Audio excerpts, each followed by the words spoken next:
we have the simple harmonic motion gizmo. And before you get started, make sure that you download the lesson info by clicking right here. This is going to give you your student exploration sheet, which you should open, and please put your answers in your lab notebook. And as you can see in this gizmo, we have two things going on here. We have the spring on the left of your screen over here with a mass at the end of it, and then we have the pendulum over here with a mass at the end of it. And we already looked at the pendulum in class today, so we're going to take a look at the spring and kind of compare the two. So in the spring, there are two things that you can change. You can change the mass that's at the end of it by dragging this button up or down, all right, and find out how does that change the period of the spring, the cycle of up and down motion of the spring. You can also change K, which is the spring constant, and as the exploration guide will explain to you, the spring constant is a measure of how stiff the spring is. So you can increase the stiffness of the spring by making K bigger, or you can decrease it by making the spring K smaller.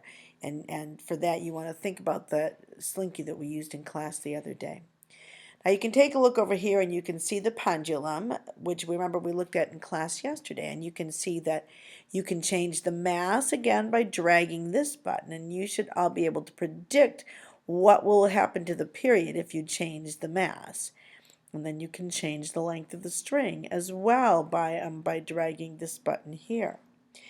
The other thing that we can do in this simulation that we can't do in real life is, look, we can change the acceleration caused by gravity g, which is the equivalent of going to another planet. So you can either increase g, which would be the same as going to a planet where the gravitational force is stronger, or we can decrease g, which is like going to a place where the gravitational force is much weaker, like the moon or something like that. And while you're working on this and filling out that exploration guide, I'd like you to think for a few minutes. How are the spring and the pendulum alike, and how are they different? What things affect their simple harmonic motion, and how are they both showing oscillation?